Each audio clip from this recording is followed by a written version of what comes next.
What happened to No More Wars? Trump goes in, and Kemi Badenoch, the leader of the Conservative Party, also weighs in. So let's look at what's the latest now that Trump actually went ahead and executed on that planned strike in Iran. So we're going to discuss that. We're going to look at some media via Ground News. As you know, I'm an affiliate. We're going to go to X because it's such a pretty place to be, isn't it? And we're going to look at the recent tweet posted by Kemi Badenoch. Quite a lengthy one, I believe. It might be a copy paste jobby from her Times article. So we're going to look at that as well. I hope you're good.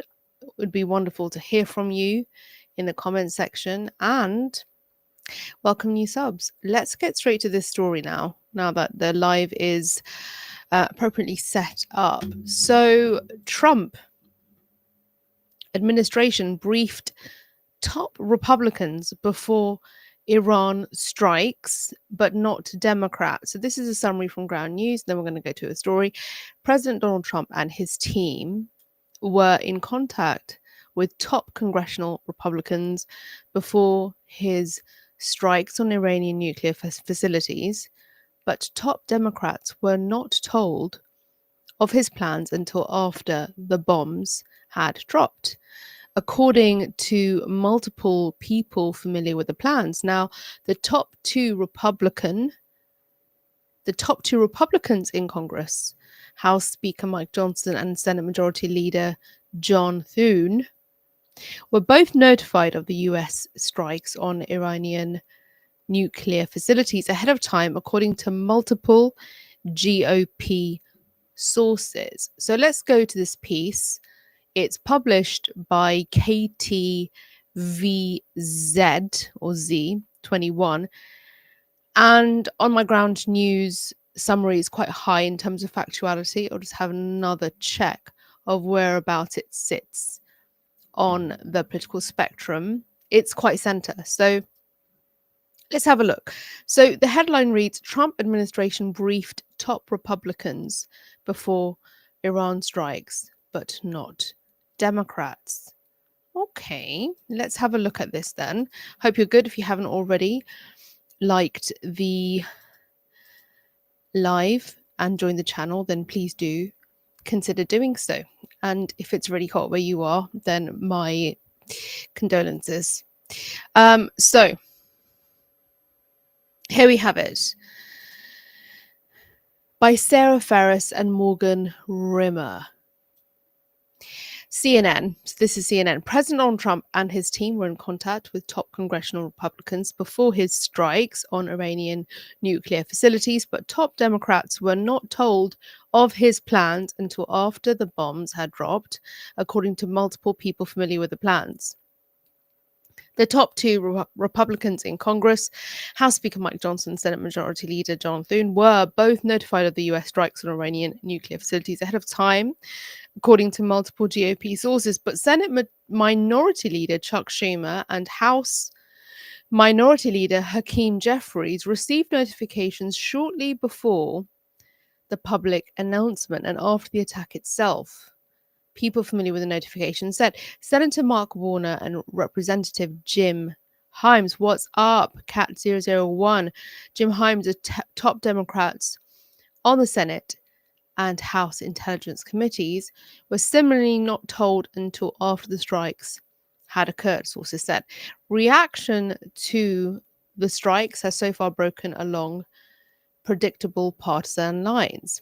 Republicans in Congress overwhelmingly lined up behind the president after the surprise strikes, as most Democrats swiftly condemned his decision to launch them without congressional approval and demanded classified briefings.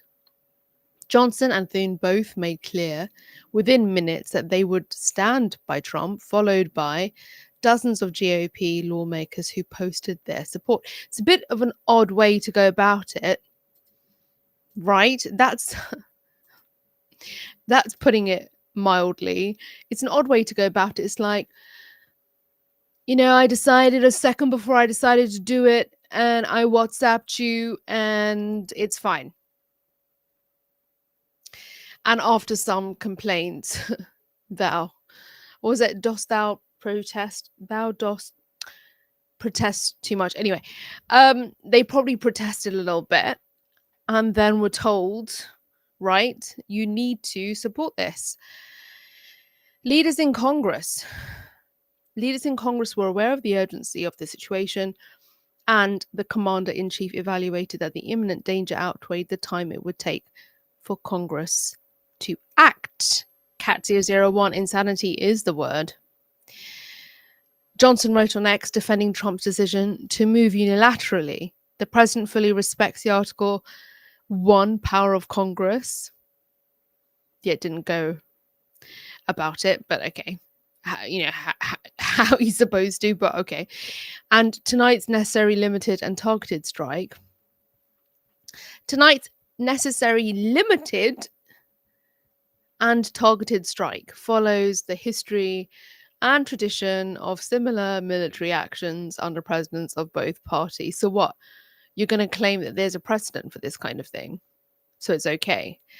As of Saturday night, only 3 GOP lawmakers were publicly skeptical of Trump's move, including one Representative Thomas Massie of Kentucky, who was already expected to force a full vote in the House next week on whether to restrict Trump's war powers. The president's airstrikes on Saturday night will now supercharge an already tense debate in Congress over the limits of his war powers, with both the House and Senate expected to take votes in the coming days. It is absolute insanity that this just went ahead regardless.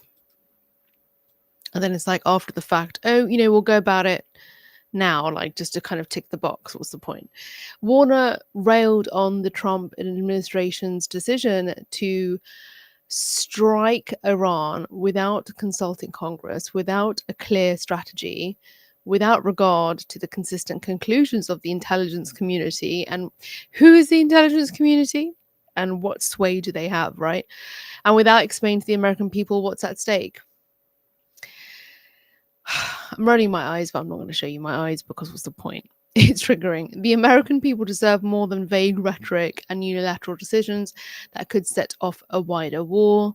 The president must come before Congress immediately to articulate clear strategic objectives and lay out how he plans to protect American lives and ensure we are not once again drawn into costly, unnecessary, and avoidable conflict, Warner said. His fellow Virginia Democrat Senator Tim Kaine confirmed that he still plans to force a full Senate vote asserting Congress's role after initially introducing the resolution last week requiring Trump to seek congressional approval before any strikes on Iran.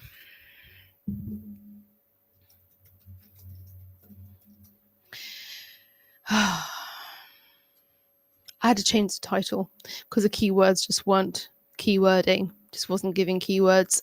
So I was afraid that the stream wouldn't be visible. So I've just put in a couple of keywords. So his fellow Virginia Democrat Senator Tim Kaine confirmed that he still has plans to force a full Senate vote. Okay. I will push for all senators to vote on whether they are for this third idiotic Middle East war, Kaine said in a statement, adding that the American public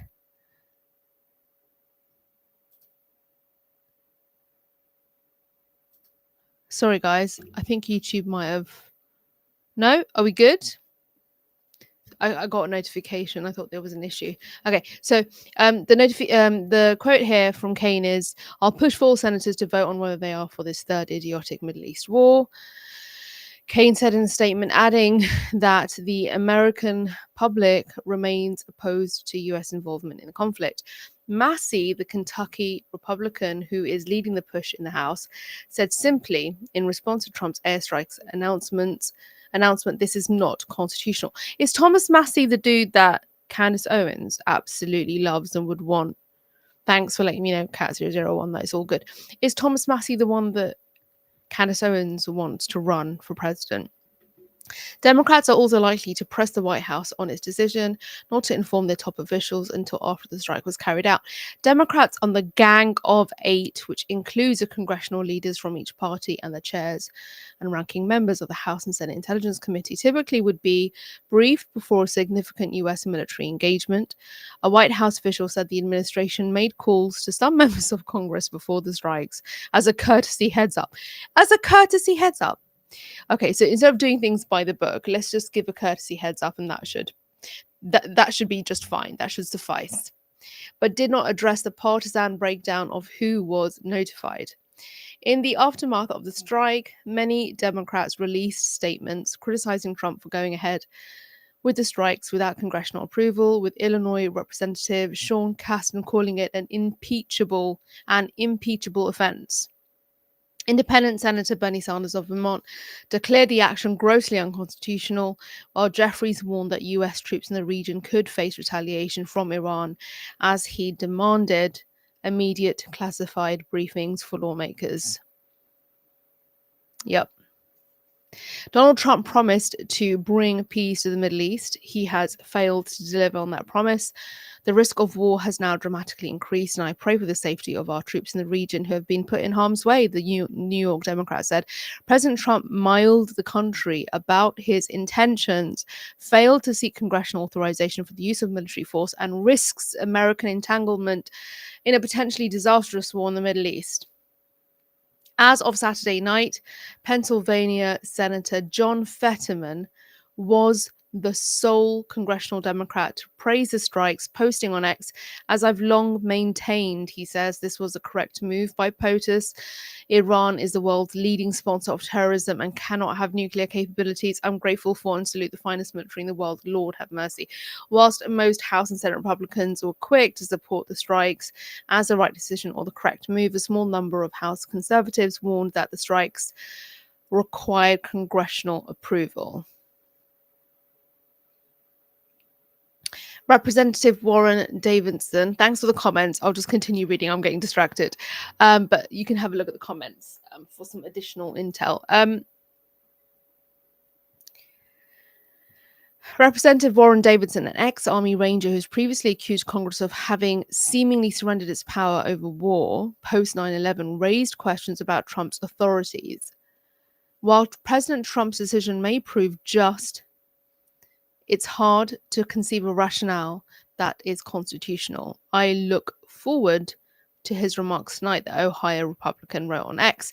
Before Trump announced the strikes, Representative Marjorie Taylor Greene also warned against striking Iran in a post on X. She said, "Every time America is on the verge of greatness, we get involved in another foreign war.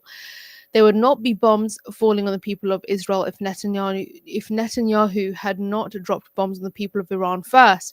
Israel is a nuclear-armed nation. This is not our fight. Peace is the answer," the Georgia Republican wrote. After the strikes, she added, "Let us join together and pray for the safety of our US troops and Americans in the Middle East. Let us pray that we are not attacked by terrorists on our homeland after our border was open for the last 4 years and over 2 million gotaways came in." There was a point that was made by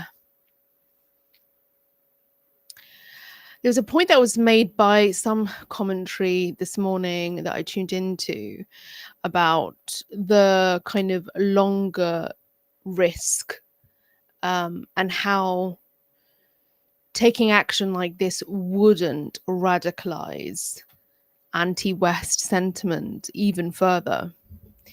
And so what is the game plan? If you are the US, as in a Trump person or a Netanyahu person, it's important for us to separate the country from the actual people making the decisions. So if you are Netanyahu, if you are Trump, and this is your game plan, and you know it's only going to increase further risk to your security, then you must have some kind of bigger, wider agenda in order to safeguard not just your position, but to give you assurances or to assure to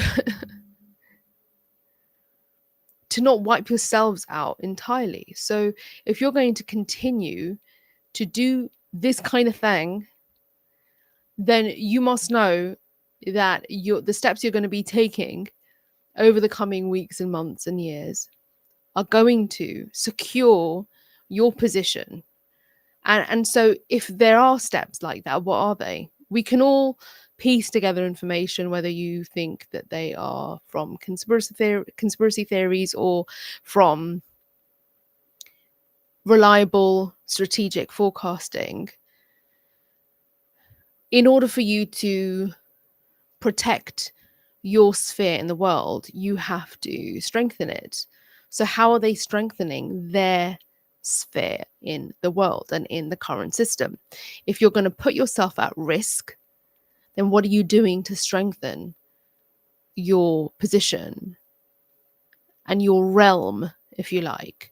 And those are the kinds of questions that if we ask, we can then begin to list, okay, well, if you do this next, this is what will keep you secure. And this is where you will have some unfortunate casualties, collateral damage. But that's fine, because the long game is we're going to be securing ourselves further. So there'll be some collateral damage along the way, but at least we won't be wiped out. Like, is those those who know, that these types of wars and conflicts aren't ever on a whim. It might seem like they are, especially with the kind of language that Trump has, but it's part of a greater strategy. So what is that? Answer on the postcard or answer in the comments. Let's go to this very lengthy Kemi Badenoch post, okay? She's standing with Israel. I'm not surprised, but she's also just so wordy. Cat001 says BB probably looking for an exit strategy and definitely a safe net for him only.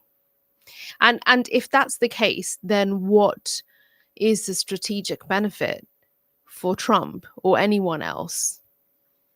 If this is all to safeguard one individual, then what is the point? I've just got to move my AC unit. It's just blowing too much cold air and I'm going to start sneezing. Just a tiny cooling unit. So let's go to this rather wordy, lengthy post by Kemi. So here she goes. Okay.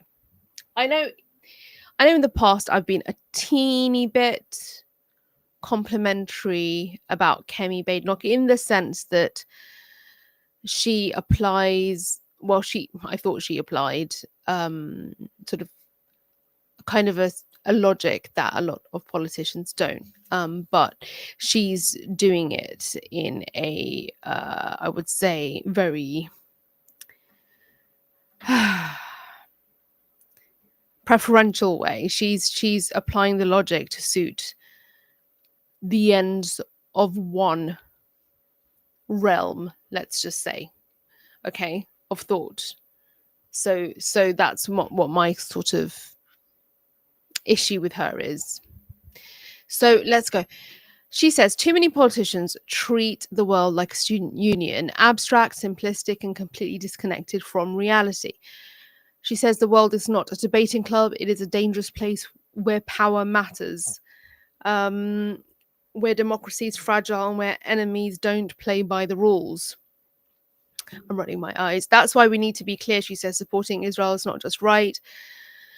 It is necessary for our own national security. Israelis are at the front line in the fight for the West and for our shared values. Isn't that just really strange that Israel, she's saying, is on the front line in the fight for the West?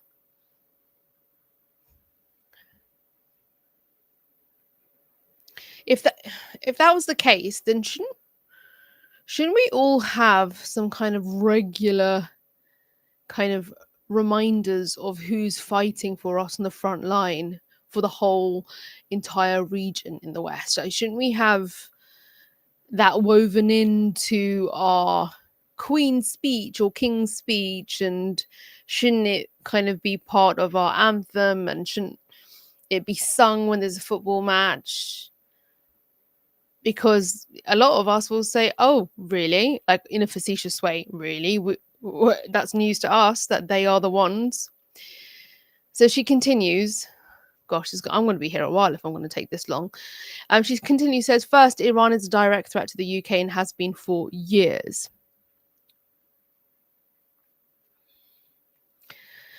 Considering how the West move, and I'm saying that in a colloquial way, how the West move, how they operate, I'm not surprised that there are many threats from other countries and nations and other spheres of influence. Okay, so first, Iran is a direct threat, she says, to the UK and has been for years. Our security services have stopped multiple Iranian terrorist plots and assassination attempts on UK soil. Name them.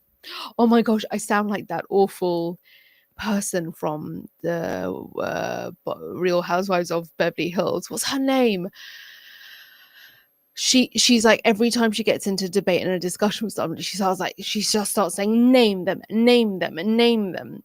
So name them. What were these risks? Oh, we can't because it's security. Then don't say it. Anyway, she says its ballistic missiles can reach Europe. She's talking about Iran.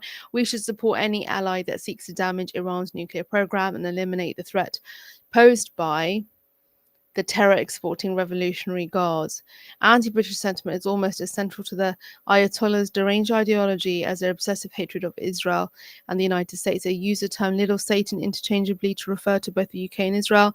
Iran uses influence through mosques, schools, and fake charities to radicalize and corrupt our own population, taking advantage of our democracy to advance its theocracy. This is so dangerous and damaging. What an app, like, this is idiotic, but she knows what she's doing. The way she says Iran uses influence through mosques, so all mosques, right? All mosques, schools, and fake charities. So she's talking about the UK here. Way to go to fracture communities even more. I'm running my eyes.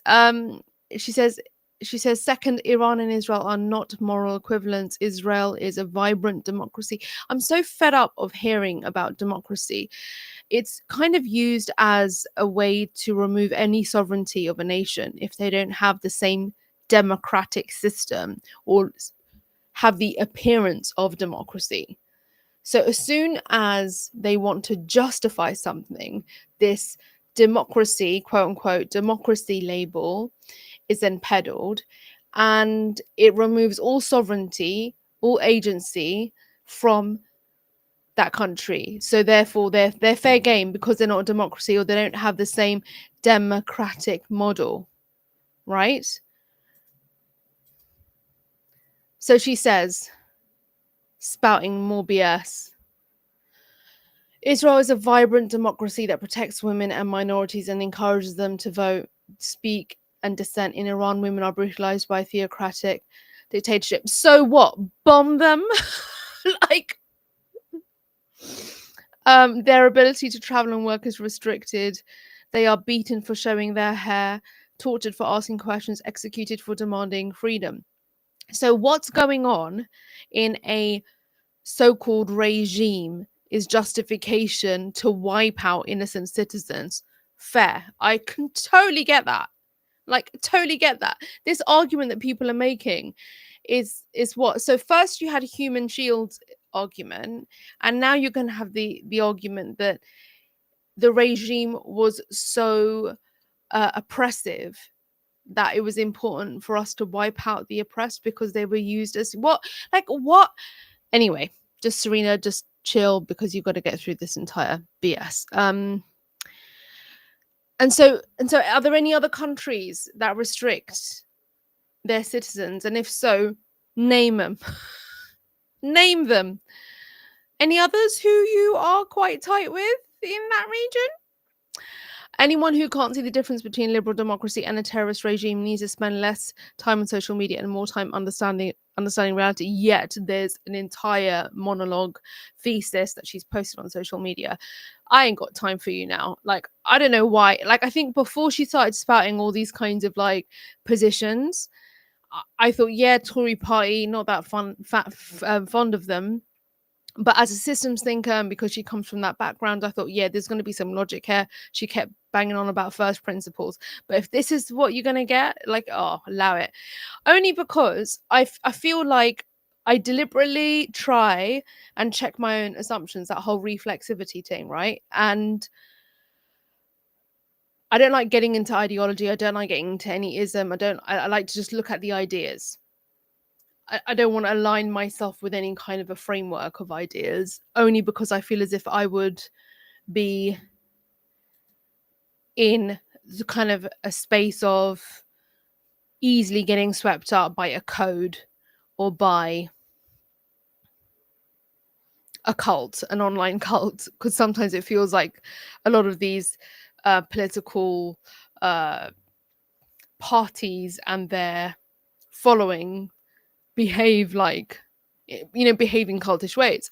And so that's why I kind of give people a bit of room so we can just start to look at their ideas. But this one here, someone come get her. So she says, anyone who can't see the difference between liberal democracy, bleh. Cat001 says she probably hasn't been to Iran and these countries. Someone else said something along the lines of, and they're not educated in Iran. I was like, let me take my earrings out right now. So it says when Iran. So this isn't to say that there is not an oppressive regime and women aren't oppressed. Like, no, I'm not saying two things are true at once. I'm not saying many things are true at once. I'm saying many things are happening at once. Why are you using that to justify wiping a whole people out? Because that seems to be your shtick. That's what kind of thing you like to do. Has anyone seen photos, aerial pictures of Gaza? Have you? That seems to be like a justification these days for just, doing some construction. Right? So, okay, here she goes again. When Iran launched its latest barrage of missiles in response to what? Did you put that in there? It didn't target military installations. It targeted city centers, high-rise housing, hospitals, civilians. This is a war crime, plain and simple. No excuses, no spin. And still, we have Western politicians giving copy and paste statements as if this were a playground spat between equal players in a cycle of violence. Cycle of violence, KMT. Cycle of violence. If we need to pay. Oh, Serena, chill. You're going to go through this whole thing. If we need to be concerned about cycles of violence, let's do a little zoom out, shall we, Kemi? Israel's response, she says, in contrast, is surgical. Yeah, so surgical, so direct, right? Hey, Aristotle, I'm about to pee you off because I'm not going to be talking in the way that you would like. Yeah, so surgical, like so precise. Sure. She continues, it decapitated Iran's offensive capabilities with extraordinary precision and minimal civilian casualties. KMT. KMA. Images of holes made by guided bombs in the sides of flats occupied by specific regime operatives are testament to Israel's values. When Iran attacks, millions of Israelis hide in bomb shelters. When Israel attacks, Iranian dissidents record the impact against regime targets and cheer. So what the IDF never cheered, right? Got it. Military strategists will be studying this campaign for decades as a model for how to defend your people without losing your moral compass and in compliance with international law. What did you say? Hold up. In compliance with international law, moral compass. Kemi, you can just, oh, wow. She says Israel has a right to defend itself. When did we ever say it's not? When did we say anyone isn't? Why do we keep getting this line? Please just do one. It says Iran has been openly committed to the destruction of Israel for decades. And has Israel been openly committed. So I'm not doing whataboutism. Please don't. I mean, when you're just so fed up of having these discussions and commentary, blah blah, online, and you know what everyone's always going to say. What about the whataboutery? But sometimes what you have to do is you keep throwing out these lines as if you're the only ones. Like as an example, you say you have a right to defend yourself because all nations have a right to defend themselves. Yes, everyone has the right to defend themselves. Everyone has agency and sovereignty, right? Unless they don't, because they don't follow your idea of Western democracy. Yes, absolutely, just do one. Through its proxy, she says Hamas, a regime, orchestrated the murder of 1,200 people on October 7th and has said it would do it again. Any democracy facing such an existential threat from a genocidal regime would and must act to defend itself from who? From Netanyahu. Does Israel need protection from Netanyahu? Do Israeli people need protection from Netanyahu? Most Arab nations understand this. Some say it openly. Many ordinary Iranians bitterly oppose their. Of course they would. Does it mean, sure, go ahead, bomb us? She says a regime that's been robbing them for 46 years. They know that Israel is not the problem. They condemn violence, yes, but they have no time for the delusions of the Western left. You know what? A lot of us don't have delusions for a lot of the. A lot of us don't have time for a lot of the delusion of the left. I mean, of the West. Sorry, I'm gonna have to re-say that, redo that line. A lot of us don't have time for the delusions of the West. She says they've had enough of people in Islington pretending to speak for Gaza while doing nothing for peace. But of course, the usual crowd in Britain and beyond rush to condemn Israel. They ignore the facts because it's not really about Israel. It's about their own moral posturing. She's really going, right? She's really going. She says, while Israel takes on the arrayed enemies of the West, fighting terrorism on multiple fronts and facing Hamas, Hezbollah, the Houthis, and Iran at once, their so-called allies condemn them. She continued talking about Nigel Farage. Okay, but first, that whole bit about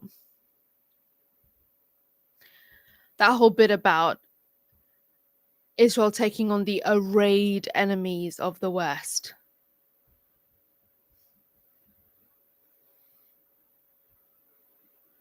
Netanyahu, what were your dealings with Hamas?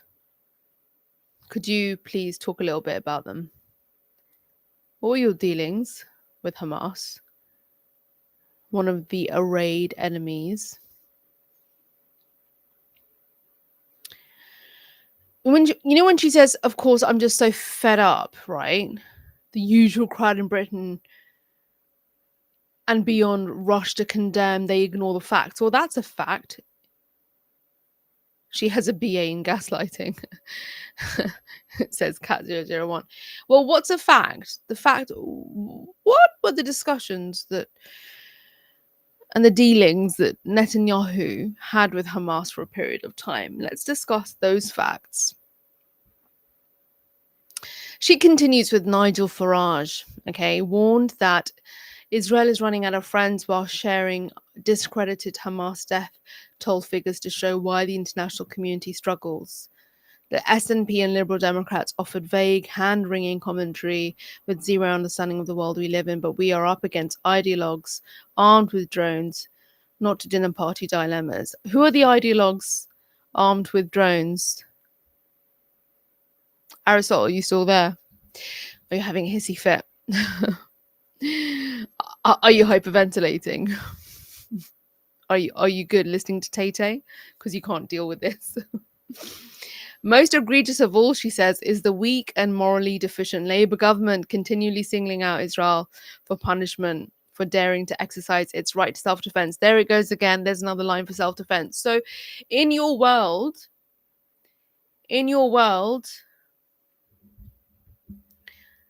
if a nation is struck, do they have a right to respond? In your world. So if Israel's struck Iran, does Iran have a right to defend itself? We've heard all of this. We say all of this. What's the point? There is none. Have you got your doomsday pack ready? She says, while our ally faces an existential threat and takes on our enemies, Keir Starmer and David Lammy vacillate and equivocate, and Lord Hermer imposes his own interpretation of international law. She says, this moral cowardice hurts us as a nation. It damages trade ties, harms vital intelligence cooperation with Israel, which keeps us safe. Does it? Drives a wedge between us and our allies and empowers an Iranian regime that views Britain as its enemy. This is not what responsible governments do. She continues, due to this Labour government's hostility towards Israel, bilateral relations have deteriorated to such an extent that Britain was not even informed about the attack on Iran. We are no longer trusted and are viewed as unreliable. Lammy's confused antics diminish us on the global stage. Kemi Badenoch continues in this tweet on X. A strong nation is clear about its interests and the threats it faces. Labour does not have the moral clarity to see this. Their vision is blurred by Starmer's inability to make up his mind on anything and his political need to pander to foolish views. It is this same weakness that drives them to undermine and surrender core British interests in the Chagos Islands. Support for Israel is not about sentiment, it's about security, sovereignty, and survival. Whose sovereignty? Just yours? We stand with Israel, she says, because it shares our values. It does. She says because it defends itself against terrorists who have their sights on us too. Because if we don't stand with democracies under attack, we embolden those who hate everything we stand for. And what we see now is a weak UK emboldening its enemies. The attack on Israel is part of a broader assault on Western values and assault on free democratic countries from an axis of authoritarian states. Their fight is our fight. My piece in today's The Times. So let me just say this, right? Then I'll go to the comments. Aristotle says 70% of the population do not want the IRGC to rule over them. They want the Iran of 1970s back. Does it mean, though? Does it mean that it's okay to strike them? No, it's BS, Aristotle. It is BS. You're saying sovereignty of the Western democratic values. So what sovereignty of your sovereignty is only valid if you represent Western democratic values. How flippin' arrogant. How flippin' arrogant do you have to be? Yeah, but then you want to go to Dubai. Yeah, you want to get flown out, get flued out. You want to go and flex on your Instagrams, going to other countries, wearing a thorb and a headdress, and then you want to come back and bang on about your Western democratic values because only those have any kind of sovereignty or credibility or validity, but you want to go flex in other countries, you want to wear their attire, you want to listen to their music, you want to get snapped in their airports, in their lounges, in their cars, in their cultures, put it on your Instagram feed, put it on your X feed, make yourself look so international and cultured, yeah, and then you want to basically hammer on about your silly, delusional, tunnel vision, ignorant superiority complex. Do one, is what I think. Oh, Serena.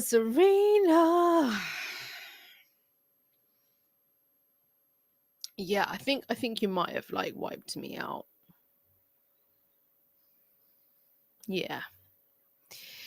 I think that did me in quite a bit. It's just the it's beyond hypocrisy. It's beyond hypocrisy. I think what we need is like a history episode, and we need to look at language used. We need to look at how people repeat that language and those positions, right? I think we need a bit of hello, this is what's going on, and you're spouting the same BS. So I'm just so fed up of this, we know what it's called. Hello, Orientalism, imperialism. We know what it's called. And then you have people repeating it. It's disappointing. It's utter BS. Yeah, you can do one. Just this whole thing about the sovereign. I'm going to repeat it again because I think it needs to be said for the people in the back. Listen, Aristotle, I swear, like if you keep going on, you're doing exactly what all of them do. They keep talking about the regimes that suppress citizens in countries. We've heard all the rhetoric about these kinds of acts being necessary and justified for so-called regime change. So if that's going to be your benchmark for whether or not a Western power should target and intervene because they don't have the kind of culture or regime that we would see and deem to be right, where have you been then for the last 10, 20, 30, 40, 50 years? If you're now the cultural police, if that's your position, if that's where you're acting from as being the cultural police, then what have you been doing as the cultural police? If you care about the sovereignty of women who are oppressed in these countries, where have you been as the arbiter of women's freedom? Yet you want to use that now as a position to justify strikes on a country. Call it as it is. As far as you're concerned, hook or by crook, you're going to defend one program, one ideology, one country, no matter what, because you have allegiance to it. And it's irrational. It's irrational. And in order to justify your irrational allegiance with a program, with an ideology, you will spout this stuff about democracy, about the oppression of others, about their regime. And it's bullshit. And that's why I said, yeah, you can do one. And if you've been here watching my channel, I appreciate your time and attention because, it's the most valuable thing that we have. I appreciate your time. I'm going to go and have a chill before I jump on again. Interesting times. Subscribe if you haven't already. I'll see you in the next one.